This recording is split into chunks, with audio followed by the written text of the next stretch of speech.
Assalamualaikum warahmatullahi wabarakatuh. Bismillahirrahmanirrahim. Alhamdulillahi rabbil alamin. Wassalatu wassalamu ala asyrafil anbiya'i wal mursalin wa ala alihi wa sahbihi ajma'in. Na'udzu bi kalimatillahi tammati min syarri ma khalaq.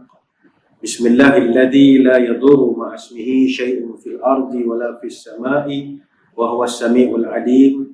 Allahumma idfa' 'anna al-waba wal ghala wal riba wal zina wal mihan wa su'al fitan ma zahara minha wa ma batan an baladina hadha khasatan wa an sa'il biladil muslimina 'amatan ya rabbal alamin. Nawaitu at-ta'alluma wat ta'lim wa tadhakkura wat tadhkir wal naf'a wal intifa' wal ifadah wal istifadah wal hatha 'ala tamassuki bi kitabillah wa sunnati rasulih wa du'a ila al-huda wa dalalah 'ala al-khair ibtigha'a wajhillah wa mardatihi wa qurbihi wa thawabihi lillahi ta'ala. Alhamdulillah, apa khabar saudara yang saya hormati, tuan-tuan guru, para alim ulama, para habaib, muslimin muslimat, hadirin hadirat, tuan-tuan puan-puan yang dirahmati Allah sekalian. Alhamdulillah, hari ini kembali kita bersiaran dan bertemu. Hari ini hari Rabu, 16 hari bulan September tahun 2020, bersamaan 28 Muharram tahun 1442 Hijriah, dan kita masih lagi dalam suasana bencana atau wabak pandemik COVID-19 ini, dan tanpa disedari bagi kita di negara ini sudah genap hari ini kita berada 182 hari dalam tempoh Perintah Kawalan Pergerakan, dan kita hari ini tepatnya berada pada hari ke-98 RMCO ataupun Recovery Movement Control Order, yang telah pun bermula pada 10 Jun yang lalu dan akan tamat hujung tahun ini 31 Disember. Maknanya ada lagi 3 bulan 15 hari kita akan berada dalam Perintah Kawalan Pergerakan Pemulihan ini. Hari ini begitu istimewa sekali, 16 hari bulan September, yang bukan hanya satu tarikh yang dikenang oleh 11,500 orang rakyat Malaysia yang dilahirkan pada tarikh ini 57 tahun yang lalu, juga bukan hanya signifikan kepada orang yang dalam pengenalan namanya Malaysia, tapi hari ini adalah Hari Malaysia yang begitu signifikan kepada 32.7 juta rakyat Malaysia yang berbilang etnik, berbilang agama, berbilang budaya, tak kira sama ada yang ada di Semenanjung Malaysia ataupun di Sabah ataupun di Sarawak. Inilah hari para pemimpin dan juga rakyat di ketiga-tiga wilayah ini, Semenanjung, Sabah dan Sarawak, telah bersetuju untuk hidup bersama sebagai sebuah negara dan sebagai satu bangsa. Dan Hari Malaysia ini memberi makna yang besar kepada kita kerana ialah ada detik penting penyatuan yang kita kenal sebagai Malaysia pada hari ini, dan kita sama-samalah menjaga negara ini. Jangan dibiarkan racun dan juga anai-anai merosakkan rumah yang telah kita bina lebih daripada 5 dasawasa ini. Walaupun sekarang ini musim-musim perselisihan, pertelingkahan berlaku di kalangan golongan-golongan tertentu, tapi ayolah kita jaga perpaduan, jangan sampai berpecah belah. Hatta kalau nak bersiasah, berpolitik sekalipun silakan, jangan sampai rosak. Pantang siasah menurutkan nafsu, berebut kuasa palu memalu, tamakkan harta tak ingat malu, negara kan rosak, banyak akan datang setuju.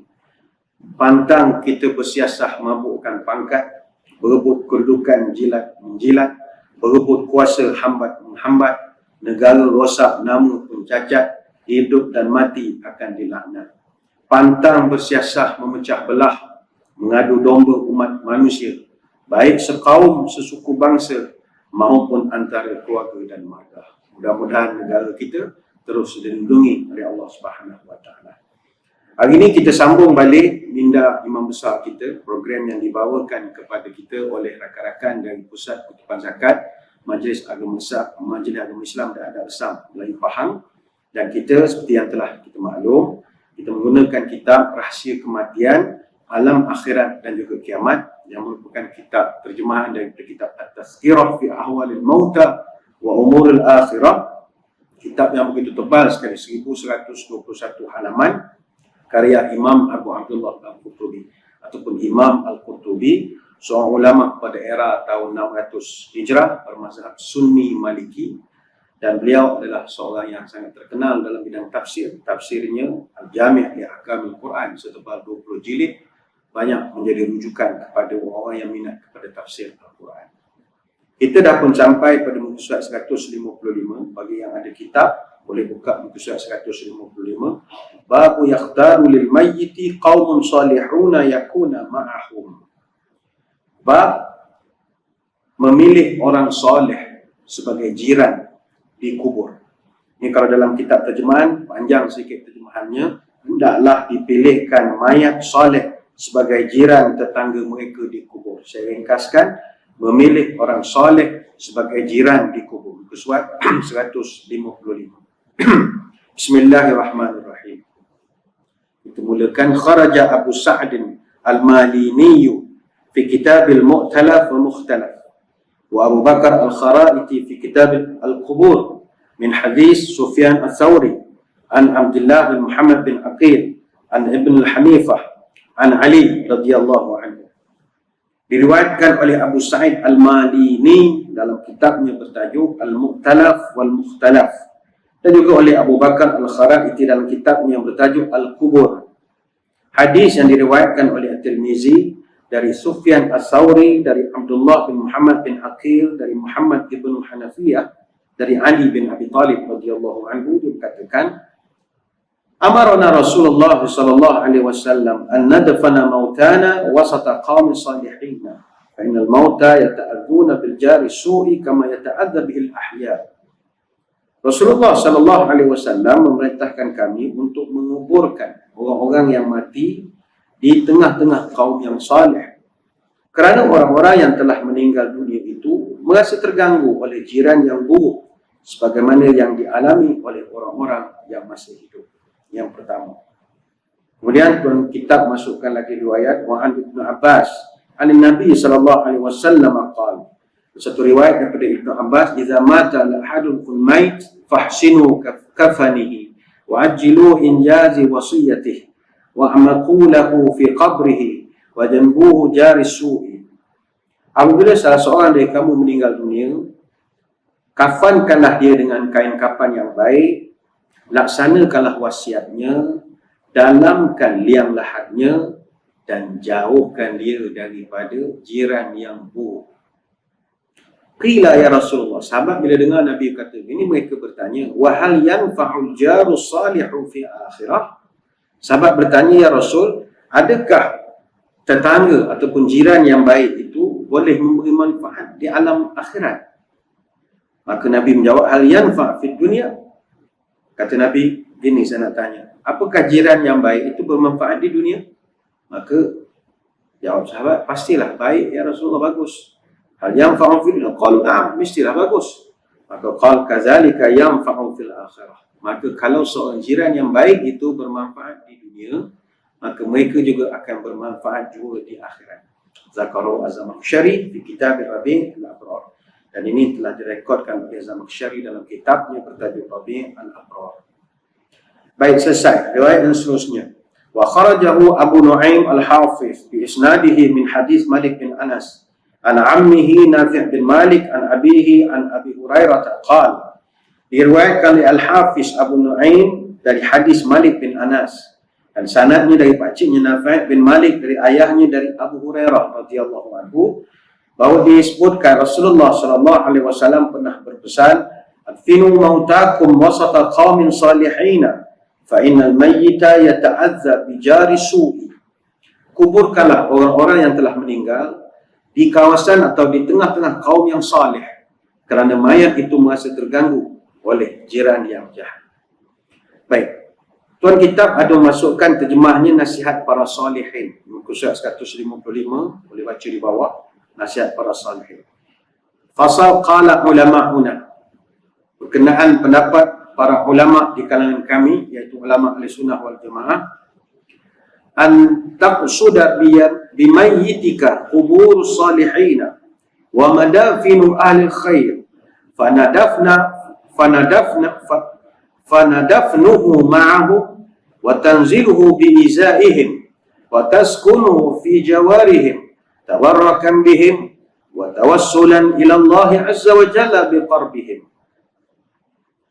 Para ulama telah berpesan, digalakkan umat Islam untuk mengebumikan mayat di kalangan atau di tengah-tengah di kawasan orang-orang yang saleh. Ini adalah untuk mendapatkan keberkatan daripada keberadaan mereka dan juga kekuatan daya tawassul untuk kita mendekatkan diri kepada Allah. Wa an tahtaniba bihi quburu man sawahu mimma yakhafu at-ta'dhi bi muhawaratihi wa ta'limu bi musyahadati halih hasbu ma ja'a fil hadis. Sebaliknya juga kamu dianjurkan supaya menjauhkan daripada mengkebumikan mayat di kawasan kubur orang-orang jahat, kerana mayat itu akan terganggu dan juga merasa sakit apabila berada di tengah-tengah kawasan mereka. Dan ini adalah kefahaman yang ditegaskan di dalam hadis-hadis tadi.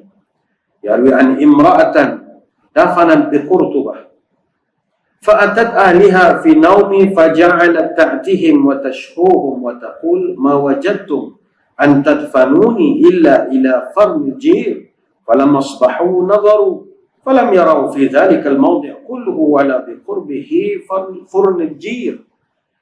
Tuan kita bawakan satu kisah. Ada seorang wanita yang dikebumikan di sebuah kawasan kubur di Cordoba, di Spanyol. Cordoba ni kampung asal Imam Al-Qurtubi. Suatu Qurtubi ini daripada perkataan Cordoba. Jadi tuan kita bercerita, pernah dulu ada satu orang wanita dikebumikan di Cordoba, di Spanyol. Pada satu malam, ahli keluarganya bermimpi, arwah ni datang dalam mimpi, dan arwah ni mengeluh dalam mimpinya mengatakan kuburnya itu terletak di sebelah tempat pembakaran kapur, tempat bakar kapur. Sampai dia merasa bahang panas, dia rasa tak selesa duduk di situ. Jadi pada esoknya, kata tuan kita, ahli keluarga ni pergi ke kubur arwah dan mereka tak ada pula mendapati di situ ada sebarang tempat pembakaran kapur, tidak ada. Fabahathu wa sa'alu an man kana madfunan bi izaiha. Jadi esoknya keluarganya bila dah pergi cek tak ada, lantas wa sa'alu an man kana madfunan bi izaiha. Mereka tanya kepada orang yang berdekatan, kubur keluarga saya ni, wanita ni, sebelah menyebelahnya siapa? Siapa sebelah dia? Fawajaduhu rajulan syiyafan kana libni Amir wa qabrihi ila qabriha. Jadi kata orang kampung, kubur yang di sebelah adik awak ni adalah seorang, istilah kita apa ya, rajulan syiyafan, macam gangster. Dia macam masa hidupnya dulu pukul orang apa semua, seksa orang, penyiksa orang. Kalau ikut rajulan syiyafan ni selalu diterjemahkan sebagai algojo. Algojo ni orang yang pancung orang, yang muka bertutup, pancung kerat orang, bunuh orang, tukang bunuh orang. Maka akhirnya mereka fa'akhrajuha min jawari, keluarganya gali balik kubur arwah, letakkan di tempat lain. Jadi ini satu riwayat yang dibawakan oleh tuan kita. Ada lagi kisah yang lain, ini muka surat 156. Wa an a'rabi anha qala li walidih. Satu cerita lain, ada seorang A'rab. A'rab ni orang pedalaman, orang duduk kampung yang jauh-jauh. Jadi satu malam dia mimpi bertemu dengan anaknya. Anaknya dah meninggal dunia. Jadi dia dalam mimpinya tanya kepada anaknya, ma fa'alallahu bika, apa yang telah Allah lakukan kepada kamu wahai anakku? Qala ma darni illa anni dafantu bi izai fulan wa kana fasiqan qad ra'aw ani ma yu'adzibu bihi min alwa'il adab. Jawab si anak, tak ada apa-apa wahai ayahanda, saya duduk okey saja, baik-baik saja, tidak ada gangguan. Cuma saya ada sedikit terganggu kerana saya dikebumikan di sebelah kubur seorang yang fasik, dan saya ada sedikit terganggu bila mendengar sewaktu dia diseksakan dengan anwa'il adab, dengan pelbagai siksaan. Jadi saya ada sedikit terganggulah dengan jeritan-jeritan daripada kubur sebelah ini. Ini satu riwayat. Kemudian tuan kita bawakan lagi. Wa ruya Abul Qasim Ishaq bin Ibrahim bin Muhammad Al-Khatali fi kitab ad-Dibaj lahu. Wa hadathani Abu Walid Rabah bin Walid Al-Musili qala wa hadathu an Abdul Malik bin Abdul Aziz an Tawus bin Zakwan al-Yamani. Ada satu catatan yang direkodkan berkenaan pengalaman yang dialami oleh seorang tokoh ulama, Tawus bin Zakwan al-Yamani rahimahullah, seperti yang dipetik oleh Abu Qasim Ishaq bin Ibrahim bin Muhammad al-Khatali dalam kitabnya Ad-Dibaj, dan Abu Walid Rabah ibnu Walid al-Musili, dan dari Abdul Malik bin Abdul Aziz, annahu akhbaruhum annahu qadama haja famuru bil abtah عند المقابر معه فقال له بينما أنا أصلي في جوف الليل وعلي برد لي أهرش أخذته باليمن ب70 دينارا وقبر قريب مني محفور. Diceritakan satu hari Tawus dia pergi haji, dia buat kerja haji. Kemudian bila dah selesai, dia pun dalam perjalanan balik singgah di satu tempat. Kemudian dia berhenti untuk berehat. Dan rupanya tempat dia berehat itu dekat dengan kawasan perkuburan. Okeylah, dia berehat di situ. Dan malam dia semayang. Dia semayang, dia ulama besar semayang. Dan ketika itu katanya, wa alayya burdun li ahrasha akhazathu bil Yaman bi 70 dinar. Dan ketika itu aku baru beli satu kain burdah yang aku beli daripada Yaman, harganya 70 dinar, macam penutup musim sejuk tu, kita tutup sikit. Iza ra'aitu syam'an qad aqbala bihi ma'a janazah. Sedang aku semayang, tiba-tiba aku melihat ada satu cahaya yang berjalan mengiringi usungan jenazah. Itu dalam semayang dia nampak. Fa idza qailun yaqulu fi qabri qarib min al-qabri mahfur Allahumma inni a'udzubika minal jaris su. Kemudian rupanya ada satu rombongan sedang mengusung jenazah untuk dikebumikan pada malam itu.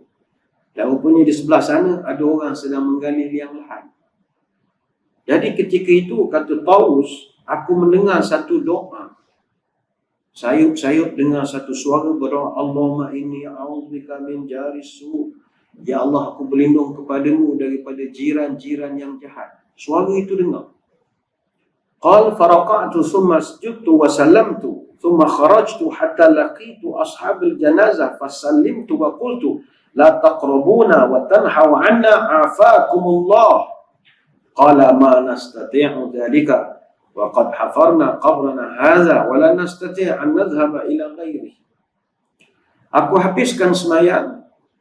Aku pergi kepada rombongan yang sedang mengusung jenazah ini dan aku beritahu pada mereka, "Encik, jangan kebumi jenazah di sini."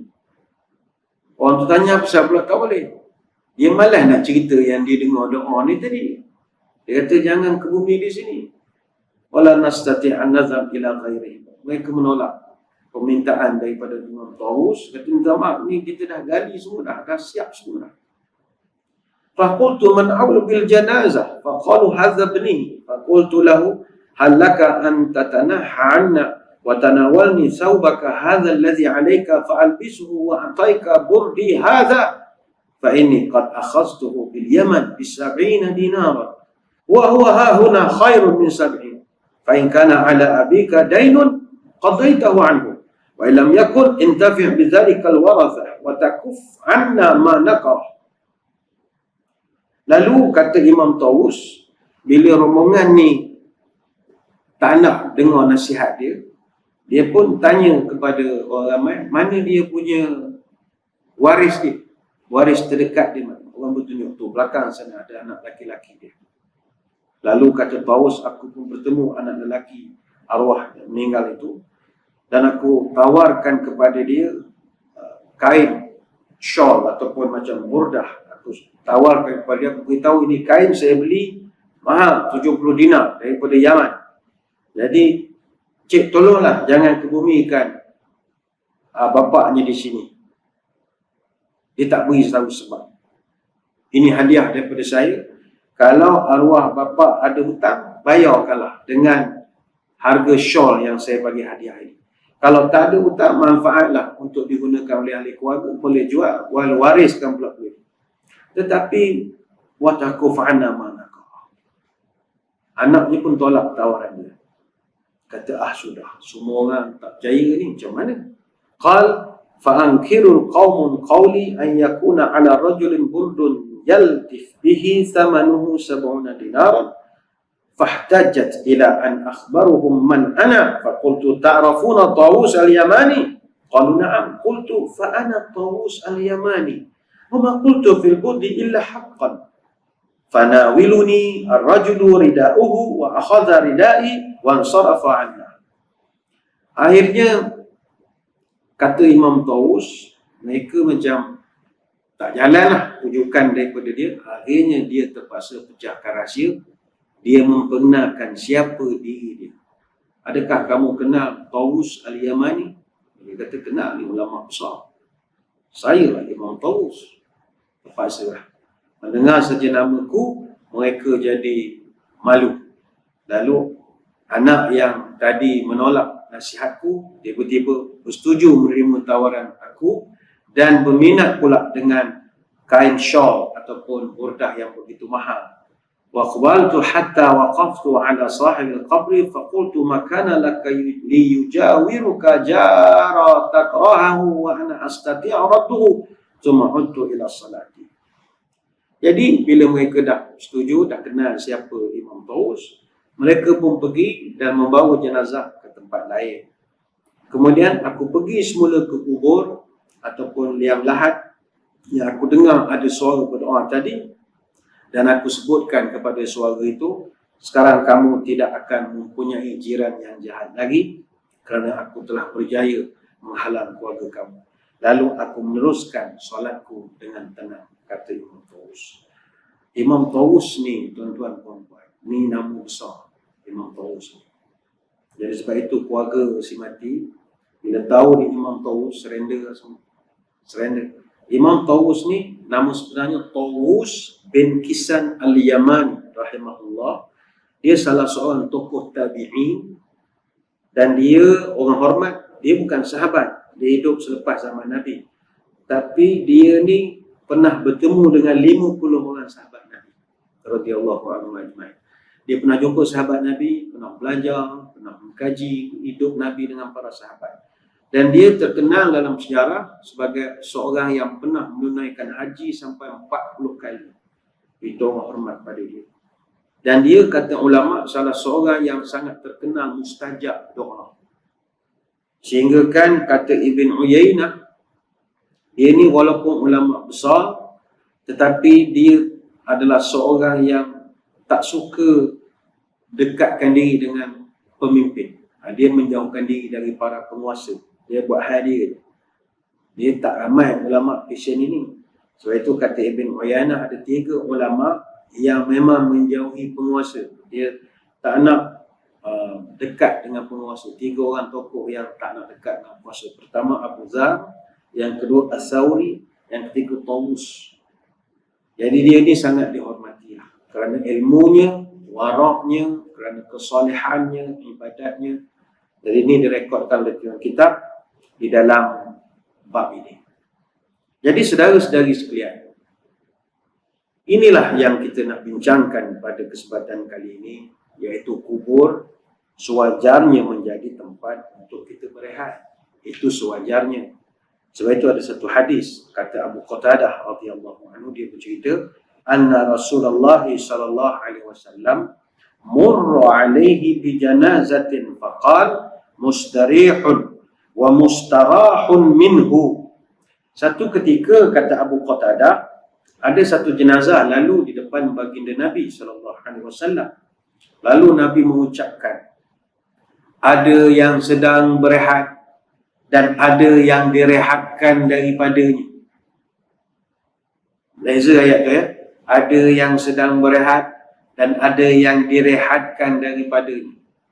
Qalu ya Rasulullah, mal mustarihu wal mustarahu minhu. Ya Rasulullah, apa maksud Tuhan kata ada orang yang sedang berehat dan ada orang yang akan berehat daripada orang ini? Maka Nabi pun menjawab, al-'abdul mu'minu yastarihu min nasabid dunya wa adhaha ila rahmatillah. Wal 'abdul fajir yastarihu minhu al-'ibadu wal biladu wasyajaru wad dawabu. Nabi jawab, apa beza orang ini berehat dengan orang lain berehat daripadanya? Kata Nabi, seorang yang beriman, kalau dia meninggal dunia, maka dia akan berehat daripada kepenatan dan keseksaan hidup di dunia. Ialah kita orang beriman, macam tuan-tuan, puan-puan, orang baik-baik, tiap-tiap hari ibadah, salat, semayang.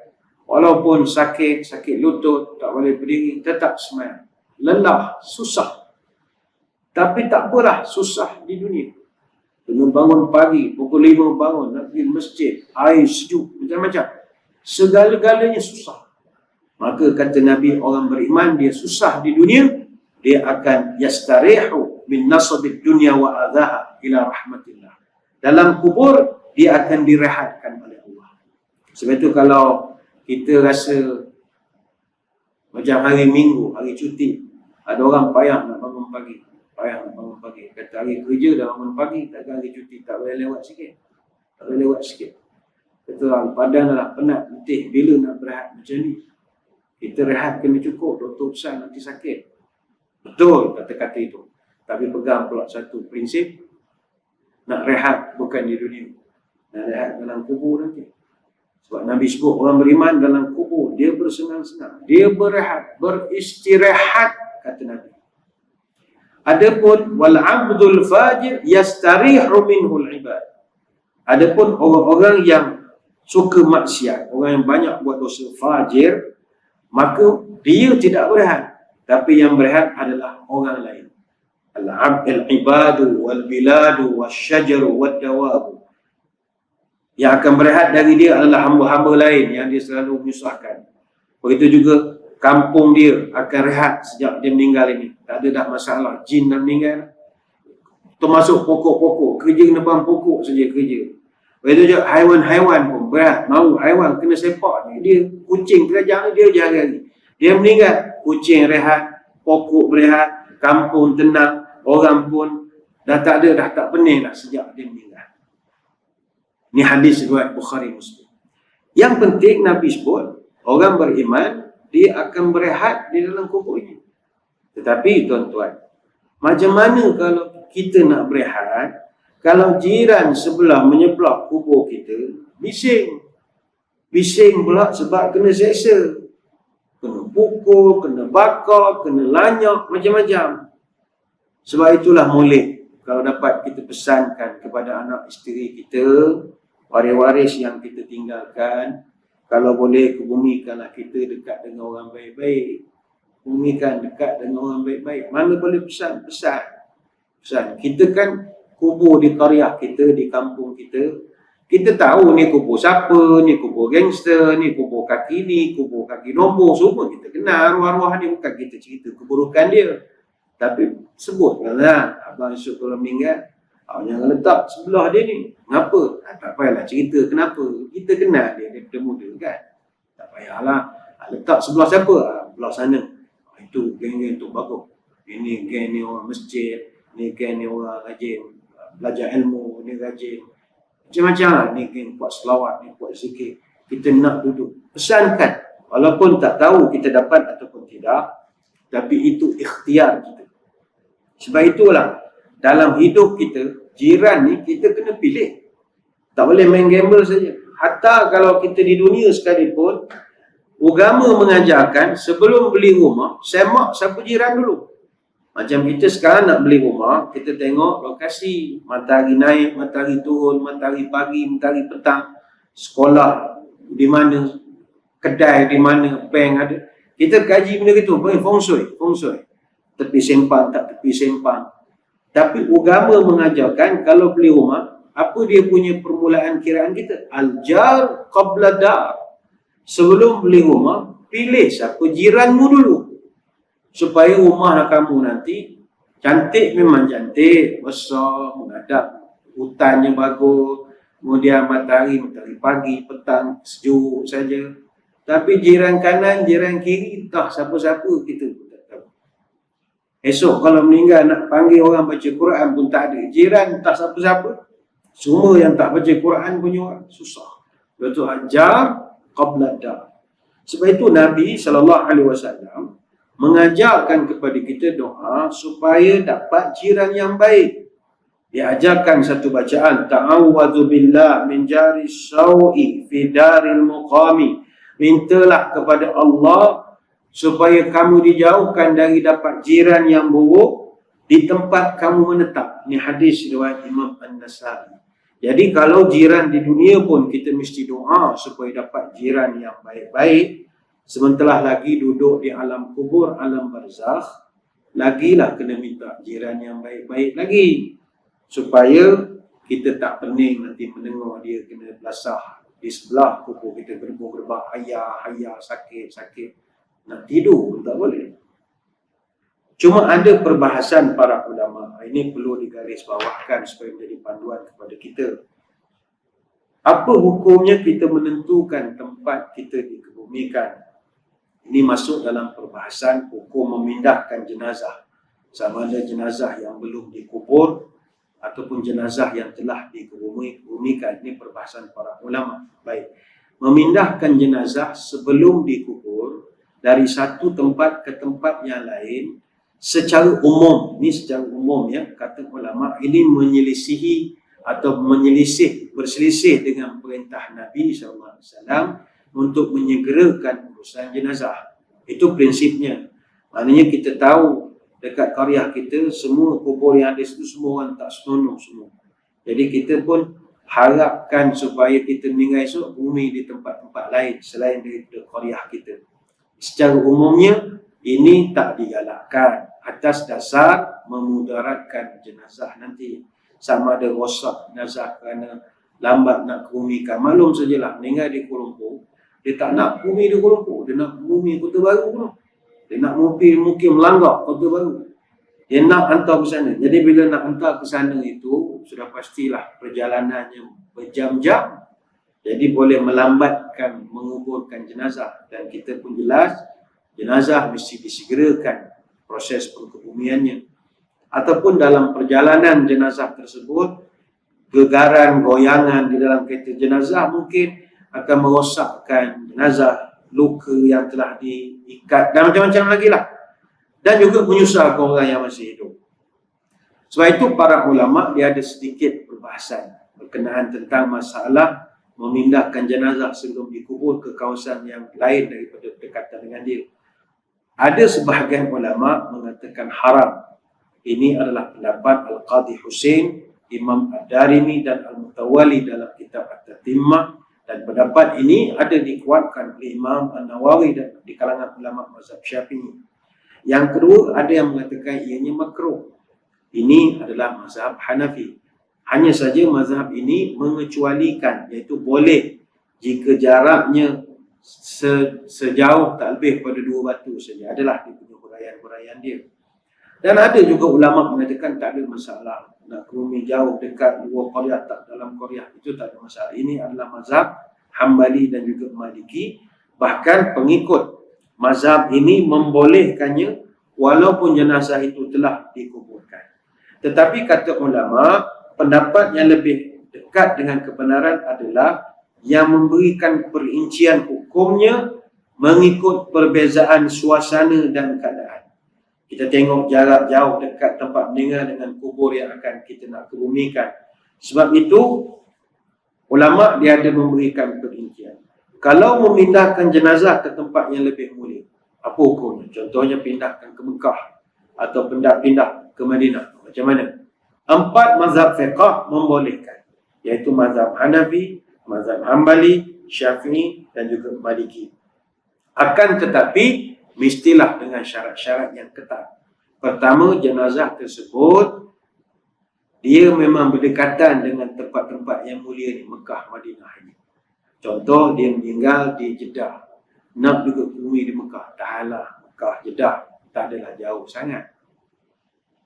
Tapi kalau meninggal di Kuantan, nak bumi di Madinah, itu agak-agak lah, jauh sangat, dengan visa lagi susah. Dan yang kedua, ketika memindahkan jenazah itu tidak berlaku kesulitan yang memberatkan. Proses SOP, prosedurnya tak terlalu ketat, tak kena buang darah, sedut darah apa, tidak susah sangat. Jangan, kalau susah tak boleh. Yang ketiga, jenazah tersebut harus terjaga kehormatannya, dilindungi kehormatannya. Yang keempat, jangan menyusahkan orang, sama ada orang yang keluarga yang ditinggalkan ataupun orang yang nak menguruskan. Mereka berpegang kepada beberapa dalil. Ada beberapa alasan yang melandasi pendapat ini. Di antaranya hadis Abu Hurairah radhiyallahu anhu disebutkan bahawa ketika Nabi Musa alaihissalam hendak diwafatkan, fasa'alallahu ayyudniyahu minal ardil muqaddasati ramyatan bihajarin. Kata Nabi Musa telah berdoa kepada Allah supaya didekatkan kuburnya dengan tanah suci sedekat satu lemparan batu. Ini hadis riwayat Bukhari Muslim. Dalil yang lain, Umar Al-Khattab radhiyallahu anhu pernah memohon kepada Allah dengan satu permohonan yang orang no comment dengan permohonan itu. Iaitu kata beliau, Allahumma rzuqni syahadatan fi sabilika waj'al mauti fi baladi rasulika sallallahu alaihi wasallam. Ya Allah, kurniakanlah saya mati syahid di jalanmu dan matikanlah saya di negerinya Rasulmu, iaitu di Madinah Al-Munawwarah. Hadis riwayat Bukhari dan Muslim. Dan doa Umar Al-Khattab ini dimakbulkan oleh Allah. Demikian juga hadis daripada Ibnu Umar radhiyallahu anhu. Beliau mengatakan bahawa Nabi SAW pernah bersabda, "Man istata'a an yamuta bil madinati falyamut biha. Fa inni ashfa'u liman yamutu biha." Barang siapa yang boleh meninggal dunia di Madinah, maka berusahalah untuk meninggal di Madinah. Kerana aku akan memberi syafaat kepada sesiapa yang meninggal dunia di Madinah Al-Munawwarah. Hadis Tirmizi dan juga Ibnu Majah. Jadi hal seperti inilah juga disebutkan oleh Az-Zuhri bahawa Sa'ad bin Abi Waqqas dan Sa'id bin Zaid ketika wafat di Al-Aqiq, jenazah mereka juga dibawa ke Madinah. Begitu juga Ibnu Uyainah rahimahullah mengatakan Ibnu Umar radhiyallahu anhu meninggal dunia di Aqiq dan beliau pernah berwasiat supaya tidak dikebumikan di Al-Aqiq tapi dikebumikan di As-Sarif. Ini juga terletak di Madinah. Jadi ulama mengatakan kalau kubur dekat tempat yang mulia itu dibolehkan, tak ada masalah, asalkan tidak menyusahkan orang.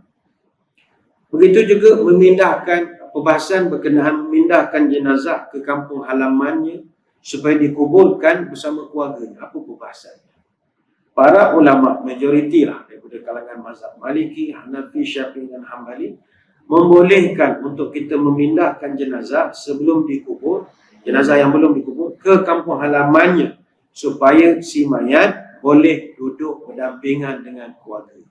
Dan ini juga disebutkan oleh Imam Al-Qurtubi di dalam kitab At-Tazkirah dan juga dalam kitab Al-Fiqh Al-Mazahib Al-Arba'ah. Boleh berwasiat pesan hantar di kampung. Akan tetapi untuk membolehkan jenazah itu dikebumikan di kampung mengikut wasiat dia, mesti ada beberapa syarat. Pertama, jarak antara tempat dia meninggal dengan kubur jangan terlampau jauh sangat. Meninggal di Bangi, di Kajang, di Dengkir, belah-belah sana cukuplah. Putrajaya, Sriwijaya, belah sana. Jangan sampai hantar ke Pasir Mat, Tanah Merah, jauh sangat, ujung ke ujung. Ketika memindahkannya tidak menghadapi sebarang kesulitan yang memberatkan. Yang ketiga, jenazah itu mesti terjaga dari sebarang kerosakan dan kehormatan maruahnya sebagai jenazah. Dan yang keempat, jangan menyusahkan keluarga dan pihak yang menguruskannya. Dalil bolehnya masalah ini adalah sabda Rasulullah sallallahu alaihi wasallam tatkala Uthman bin Mas'ud radhiyallahu anhu wafat, yang mana baginda meletakkan batu sebagai tanda di sinilah kubur Uthman yang merupakan adik-beradik susuan Nabi. Lantas Nabi bersabda, "Ata'allamu biha qabra akhi wa adfinu ilaihi man mata min ahli." Saya letakkan batu di sini supaya nanti saya tahu di mana kubur saudara atau adik-beradik susuan saya ini, dan saya dapat menguburkan keluarga saya yang lain yang meninggal nanti di dekat dengan dia. Hadis riwayat Abu Dawud. Jadi tak ada masalah. Begitu juga perbahasan memindahkan jenazah ke tempat lain supaya dikuburkan berdampingan dengan orang soleh. Yang ini tajuk dalam perbahasan kita. Memindahkan jenazah ke tempat lain supaya dikuburkan dekat dengan orang-orang soleh, yang itu tidak dianjurkan. Kecuali mazhab Syafi'i yang menganjurkan perkara ini. Ini kita boleh rujuk dalam kitab Fiqh ala Mazahib Arba'ah. Namun tidak dilarang, sama juga jika 4 syarat dipenuhi. Pertama, jarak antara kita dengan kubur dia tidak jauh. Mana tuan-tuan duduk di Kuantan, meninggal esok suruh keluarga kebumikan dekat makam Habib Noh, dekat dengan Singapura tu, dan ambil berkat wali Melayu 7 lah kononnya, ambil berkat-berkat wali-wali. Kuantan ke Singapura bukannya dekat, berjam-jam. Tak campur causeway lagi, border nak cek gerbang-gerbang, nak naik pipeline, tak ada dah. Musim-musim COVID mana ada pipeline Kuantan Singapura, tak ada dah. Lagipun pipeline bukannya turun di Changi, turun dekat dengan Ala ke apa ke namanya, dan dekat dengan Besi Gudang dah. Jadinya menyusahkan. Itu tak dibenarkan. Ataupun ketika memindahkan, jangan sampai ada kesusahan dan kesulitan. Yang ketiga, mesti dijaga kehormatan dan maruah jenazah. Yang keempat, jangan menyusahkan keluarga dan juga pihak yang menguruskan daripada khairat kematian. Jadi susah pula, wasiat pelik-pelik sangat. Ada tambahan syarat yang kelima. Tidak disertai dengan keyakinan bahawa kalau duduk sebelah orang soleh dijamin syurga. Itu tidak. Ataupun kalau ke bumi dengan orang soleh dijamin ampun dosa. Jangan. Ataupun saya nak ke bumi sebelah Tok Imam, sebelah orang baik-baik, sebelah ulama, sebab nanti dia boleh tolong ketika jawab soal kubur. Tak ada. Nolong-nolong ni tak ada. Nolong bawa masuk seksa kubur, jawab soalan kubur, atau untuk dia bantu selamatkan saya dari seksa neraka. Itu tidak. Kita hanya duduk berdekatan dengan mereka dengan niat nak berehat. Nak berehat, nak tenang, tak nak gangguan daripada jiran-jiran. Kena bantai dalam kubur. Kalau sebelah orang alim, dia pun berehat juga. Jadi semua tenang saja. Duduk di alam barzakh, tenang semua. Bukan kerana nak suruh dia tolong jawab. Buka tak apa-apa, anak tolong jawab. Tak ada. Ini kita hanya nak dapat ketenangan. Adapun hadis dan juga asar yang menerangkan keutamaan menguburkan jenazah berdekatan dengan orang-orang yang soleh, walaupun ada dicatatkan dalam kitab kita ini, tapi itu tidak dijadikan sebagai hujah ataupun dalil. Tidak dijadikan sebagai satu perbahasan. Ia hanya satu fadilat saja. Kita nak dapat kelebihan duduk berjiran dengan orang-orang soleh. Ulama juga membahaskan bagaimanakah memindahkan jenazah dari satu tempat ke tempat yang lain yang jauh kerana darurat. Baik, memindahkan jenazah yang belum dikubur, belum dikebumikan ke tempat yang lain kerana darurat, itu dibolehkan. Misalnya jika seorang Muslim dia meninggal di negeri atau negara yang non-Muslim dan dia khawatir jasadnya tidak diurus dengan cara Muslim, ataupun jasadnya nanti dihina-hinakan, di second class kan, ataupun dikhawatirkan dia dikuburkan di tempat lain, lepas tu dia gali pula buat tempat lain, atau ritual pengurusan jenazahnya tidak sama dengan agama kita, dibakar ke digantung atas pokok dan macam-macam lagi, maka boleh dipindahkan ke tempat lain supaya dikuburkan di tempat yang aman bersama dengan orang-orang Islam yang lain, walaupun jaraknya itu adalah jauh. Tapi cuma sekarang kebanyakan di negara-negara non-Muslim sekalipun bukan Islam, kita ada komuniti Muslim yang insya-Allah kalau dapat kebenaran daripada pihak berkuasa tempatan, memang dibenarkan untuk dikebumikan di negara tempat kita meninggal. Ada komuniti Muslim, sekurang-kurangnya ada Persatuan Pelajar Malaysia, boleh menguruskan insya-Allah. Tidak timbul isu lah. Tapi kalau berlaku, itu dibenarkan. Hal ini sebagaimana disebutkan oleh Urwah bin Zubair, Sebagaimana direkodkan daripada Imam Malik, daripada Hisham bin Urwah, daripada ayahnya Urwah bin Zubair, dia mengatakan, aku tidak suka dikuburkan di Baqi'. Aku lebih suka kalau dikuburkan di tempat lain. Orang pun heran, wah, orang lain kubur-kubur tanam ke bumi di Baqi', Tuan tak nak. Kata dia gini, saya tak nak nanti tulang belulang orang-orang soleh, sahabat-sahabat Nabi yang ada disemadikan di Baqi' jadi tergali, terkeluar disebabkan aku dikuburkan di Baqi'. Sampai begitu. Ulama membahaskan bagaimanakah menggali dan memindahkan mayat yang telah dikubur. Menggali dan memindahkan mayat dari kubur, hukum asalnya adalah haram. Asalnya adalah haram. Kerana itu dikira merosakkan maruah dan kehormatan Allahyarham atau mayat yang sewajibnya dijaga dan jangan dihina-hinakan.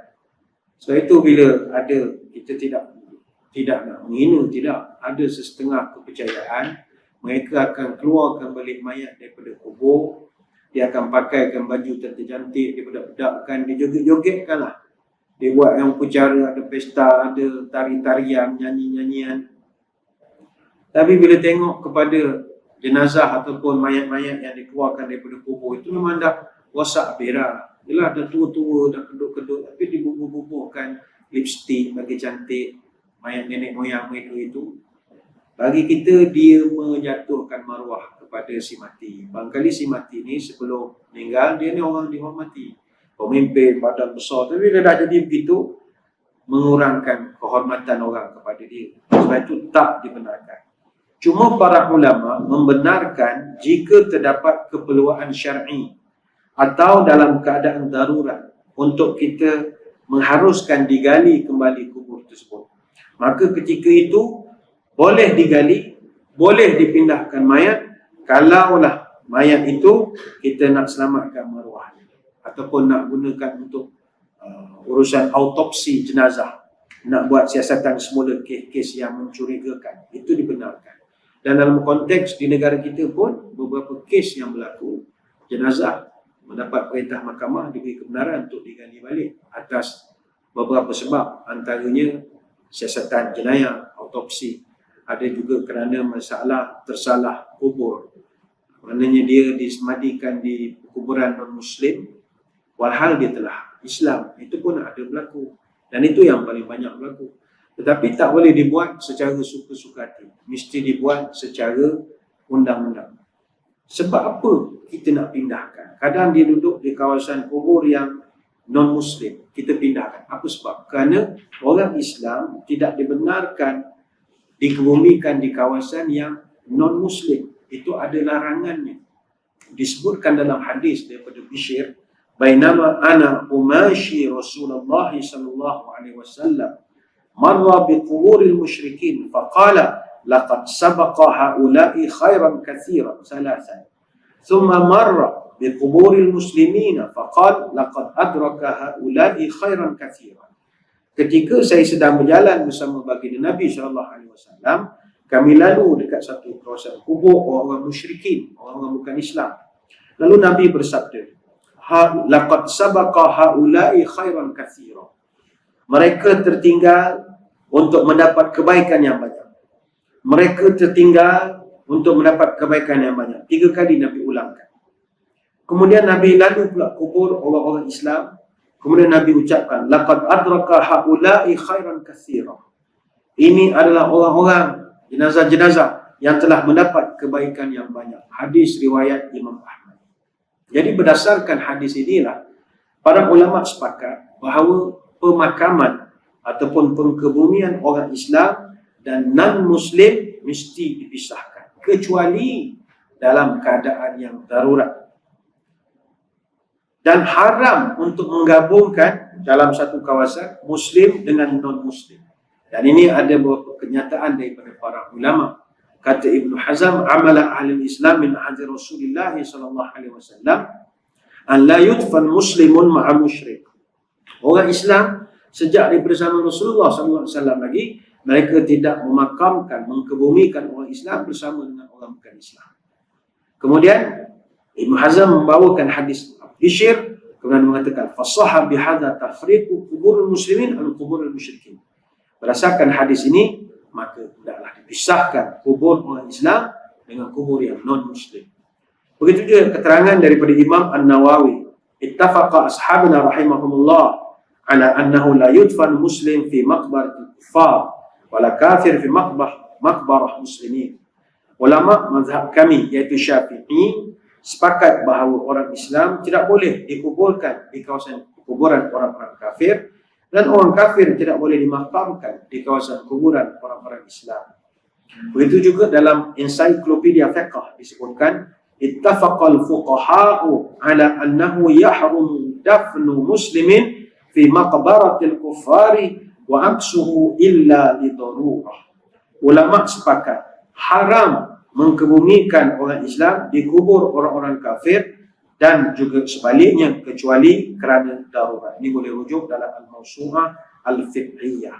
Soalannya, mengapakah tidak dibenarkan balik kepada tajuk asal kita, orang Islam dia mesti diberikan kubur ataupun jiran kuburnya orang baik-baik supaya dia boleh berehat di dalam kuburnya.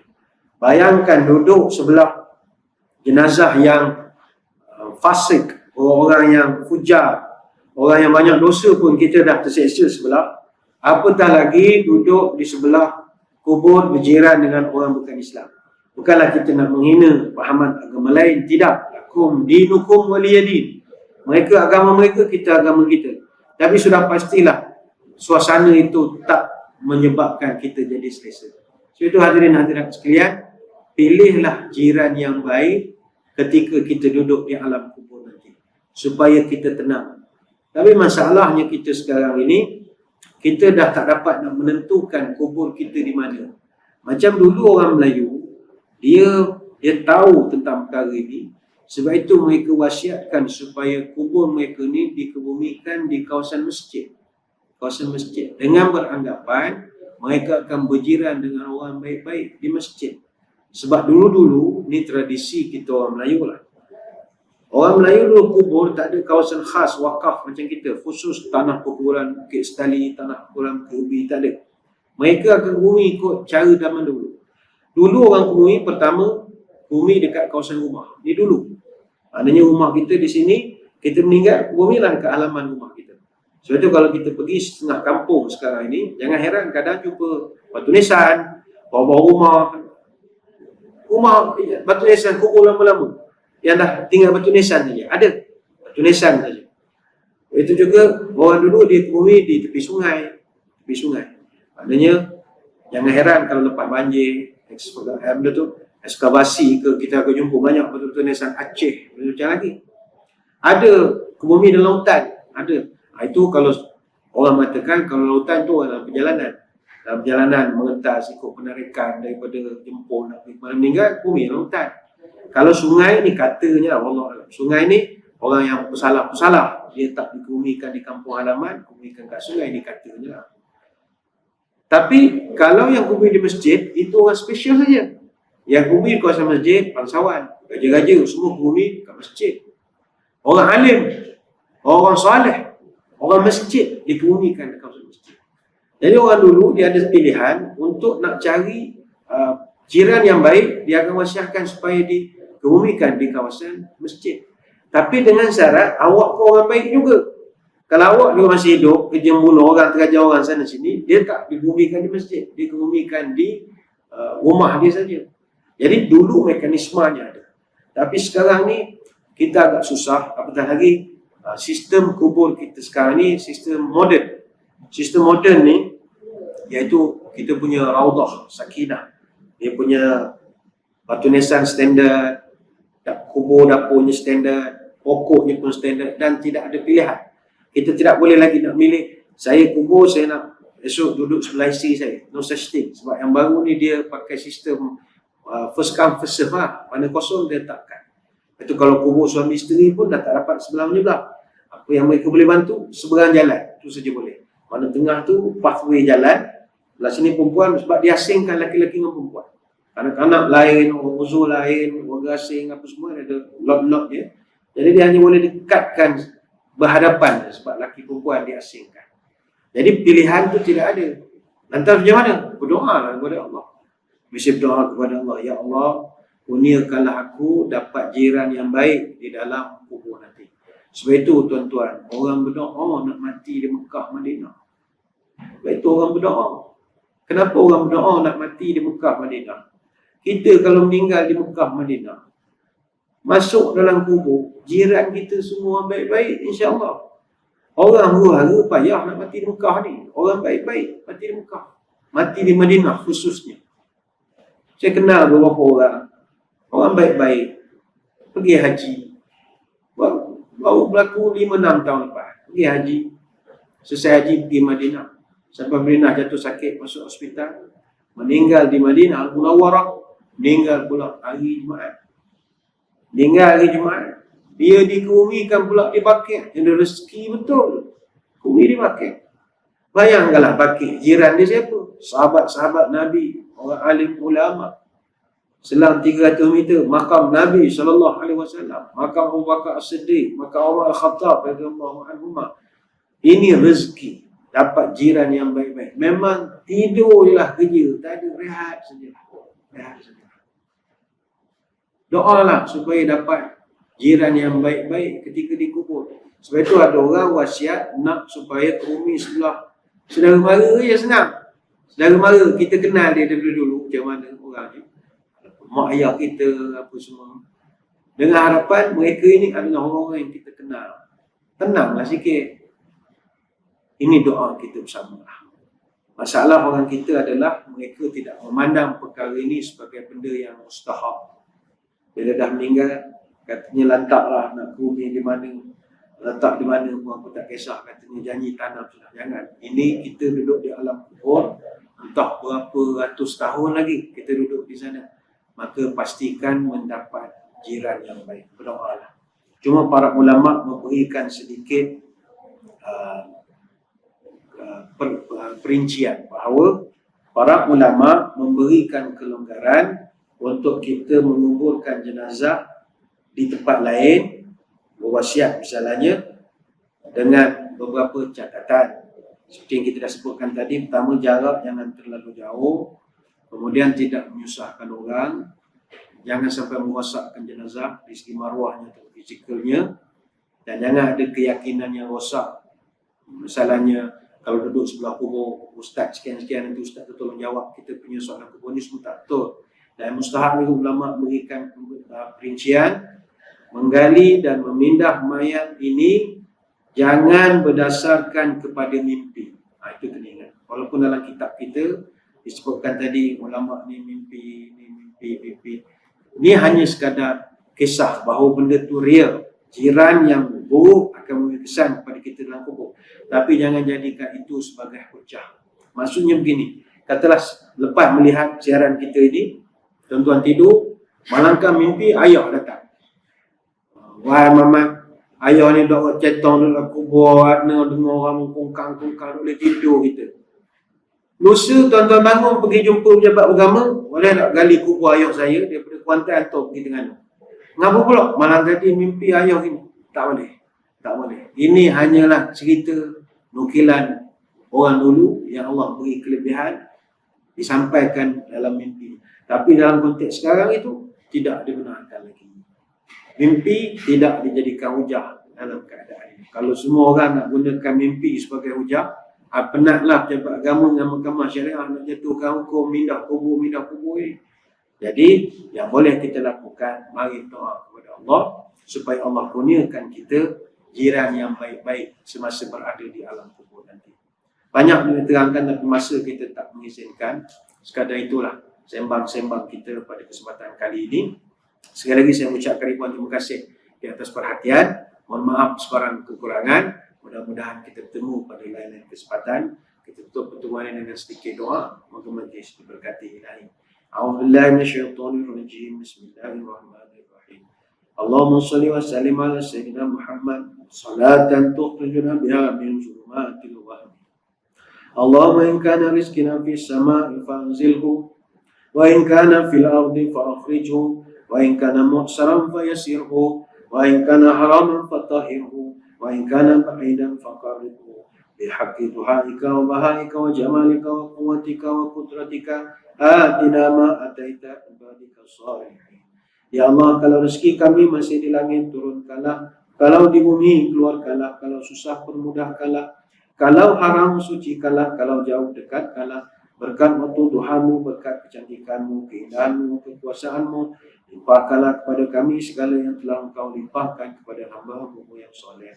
Subhanakallahumma wa bihamdika, asyhadu an la ilaha illa anta, astaghfiruka wa atubu ilaik.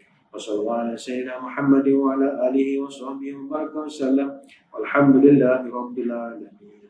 Selamat menyambut Hari Malaysia. Mudah-mudahan negara kita terus diberkati oleh Ilahi. Wabillahi taufiq wal hidayah. Wassalamualaikum warahmatullahi wabarakatuh. Wallahu